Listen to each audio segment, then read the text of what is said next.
Salve investidor, seja muito bem-vindo. Hoje a gente vai falar de um fundo que está passando por um momento bem complicado de analisar, tá? Que é o FATN, o antigo fundo Antena 1. Hoje ele se chama BRC Renda Corporativa. É um fundo de lajes corporativas que é especializado em comprar pequenas unidades, não costuma comprar prédio inteiro, então compra pequenas unidades, e ele é um fundo que os imóveis dele são predominantemente build to suit, aquele tipo de imóvel que é feito sob medida para o inquilino, então é um imóvel que já está todo preparado, tá? Tipo um Airbnb dos imóveis, vamos dizer assim. Antes da gente entrar em detalhe, vale a pena a gente falar aqui de um fato relevante que foi divulgado aqui no site da B3 somente no dia 26, embora esteja aqui com a data 21 de fevereiro.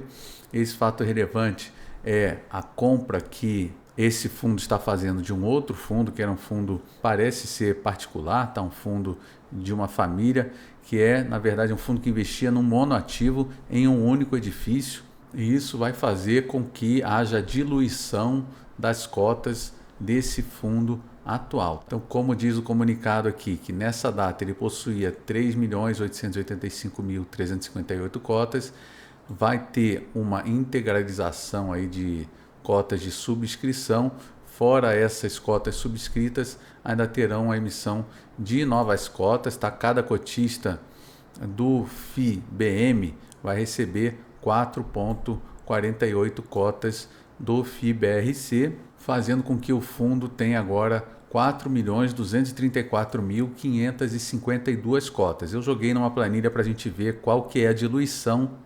Como vocês podem ver aqui, dados que eu peguei do site da B3, dos formulários lá enviados pelo próprio fundo, tá? Na data de 31/11, esse fundo tinha 3.445.000 cotas. Já em 31/1 já tinha 3.862.000 e 28/2 agora 4.234.000. Contra esse da data aqui de novembro, é um aumento de 23% de cotas. Então, é uma diluição muito grande para o cotista.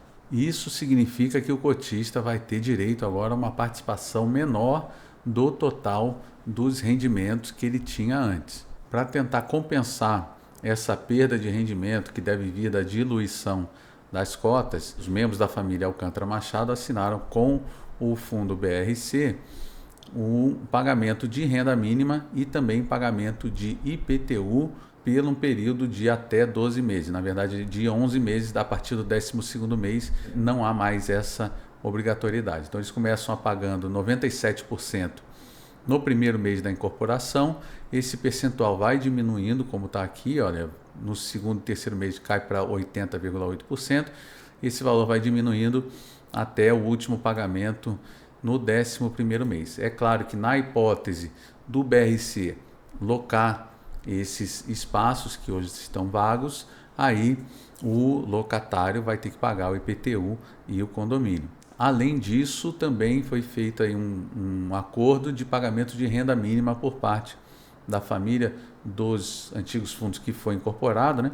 Eles vão pagar uma renda mínima também no valor decrescente. No primeiro mês, então, vão pagar 295.000 e esse valor vai decrescendo até chegar a zero no 12º mês. Historicamente, esse fundo pagou bons dividendos, né? Então começou pagando 61 centavos, o valor do dividendo foi aumentando até chegar ao máximo aqui de 92 centavos em janeiro de 2023, depois se manteve estável por muito tempo em 85 centavos e recentemente caiu para 80 centavos por cota. Quem investiu R$10.000 nesse fundo lá em 15 de julho de 2020 e reinvestiu os dividendos até hoje, teve um retorno total aí de 18,45%.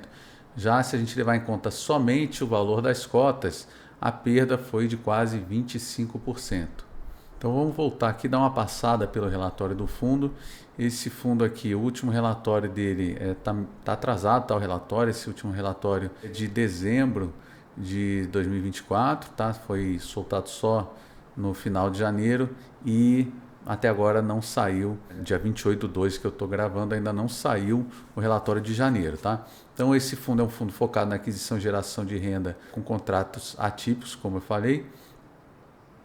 Ele tem 25 mil metros quadrados de área bruta locável, composta por 83 lajes corporativas. Essas lajes estão distribuídas em 50 edifícios localizados em regiões consolidadas da cidade de São Paulo, como Vila Olímpia, Itaim Bibi, Faria Lima, Berrini, Brooklyn, Jardins Paulista, com qualidade potencial equivalentes e locados para 81 diferentes inquilinos. Então é um fundo bem pulverizado com relação à quantidade de inquilinos. A taxa de administração e consultoria é 0,8% sobre o patrimônio líquido, que aparentemente é mais baixa do que a de outros fundos, que na média aí é em torno de 1%, só que aqui é sobre o valor patrimonial e não sobre o valor de mercado, que hoje em dia, por exemplo, está mais baixo do que o valor patrimonial. O valor patrimonial da cota é de R$ 99,00, ele estava sendo negociado a R$ 78,00 no final do mês. Então, embora a incorporação do último fundo tenha sido aprovada em assembleia, se a gente olhar os preços do fundo, a gente vê que nesse período aqui, né, quando foi proposta essa incorporação, o fundo saiu lá de perto de R$ 86,00 que estava sendo negociado e despencou o preço para R$ 76,00. De lá para cá ainda caiu mais, hoje está sendo negociado a R$ 74,96. Agora, se a gente comparar com outros fundos bem conhecidos no mercado de lajes corporativas, como por exemplo o PVBI, ele ainda caiu menos, tá? A gente olhando aqui nos últimos 12 meses, esse fundo caiu 19% e o fundo PVBI, que é o maior aí do mercado de lajes corporativas, o mais líquido, né? Ele caiu 25% no mesmo período e o BRCR11 caiu 33,5% no período. Voltando aqui no relatório, de novo esse relatório está um pouco atrasado ainda. Em dezembro a receita de locação aumentou 3,17% comparado com novembro.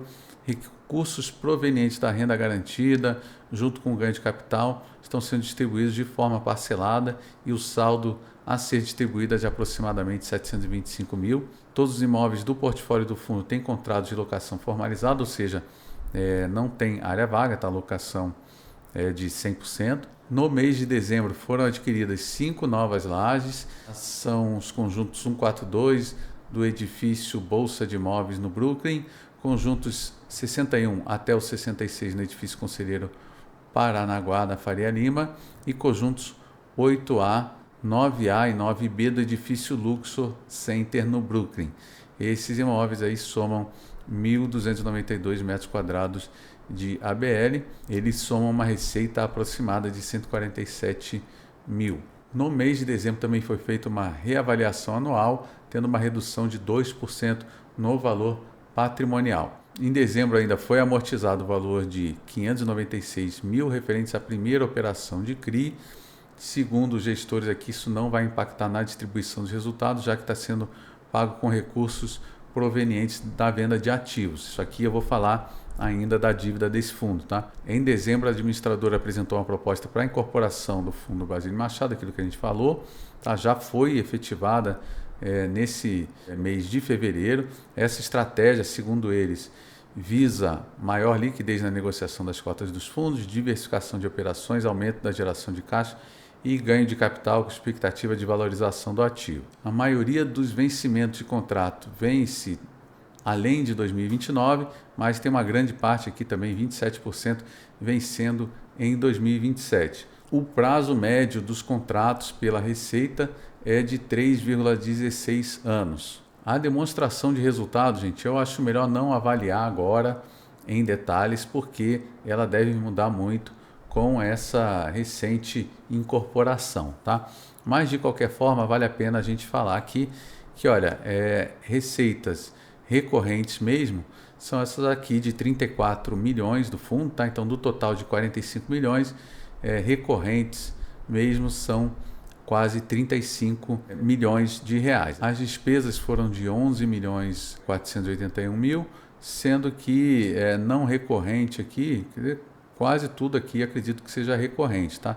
Embora os custos de securitização, né, o custo da dívida, provavelmente diminua porque a gente já está passando por uma fase de pagamentos, né, de amortizações. Então, se o fundo não tiver ganho de capital na venda dos imóveis, né, que ele teve aqui de 7 milhões, a gente pode ver uma diminuição significativa aqui no resultado operacional distribuível, tá?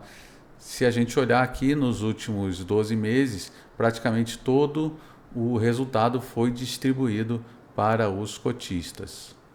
Então a gente pode sim ver uma redução no pagamento por dois motivos. Primeiro, pela diluição da quantidade de cotas, como eu falei, e se a gente tiver uma diminuição nos ganhos de capital de venda de ativos.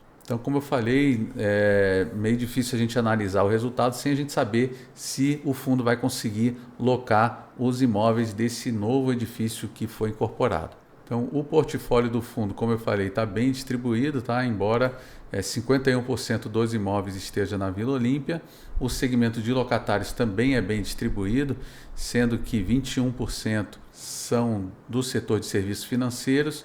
Outra concentração grande também é no setor de tecnologia. As dívidas, a maior delas de 34 milhões aqui de valor atualizado, ela está pagando IPCA mais 6,25% e outra dívida de 21 milhões paga IPCA mais 7,7%. Segundo a gestão, os imóveis adquiridos através dessa dívida pagariam IPCA mais 10%. Se esse for o caso, realmente faz sentido essa dívida. A alavancagem aqui representa um pouco mais de 10% do total de ativos. A alavancagem de 56 milhões de reais para um ativo de 451 milhões de reais. Vale a pena a gente falar aqui que as amortizações, embora eles digam que não impactarão a distribuição de dividendos, elas serão suportadas por vendas de ativos, né, pela reciclagem dos ativos, por um período de 12 a 18 meses e a partir daí elas devem ser suportadas por uma nova emissão de cotas. Se essa emissão de cotas for feita abaixo do valor patrimonial, isso está destruindo o valor para o cotista, então vamos ficar de olho aí. É um fundo que parece que tem bastante potencial, embora seja um pouco mais arriscado e dependa muito da qualidade da gestão. Comenta aqui o que você acha desse fundo, se vale a pena ter ele em carteira ou não, tá? Não é recomendação de investimento, aqui a gente só está trazendo informação e educação financeira para vocês. Espero que vocês tenham gostado, não deixa de dar like, ajuda muito o nosso canal e pedir o seu ativo aqui para ser analisado, tá? Um abraço, tudo de bom e bons investimentos.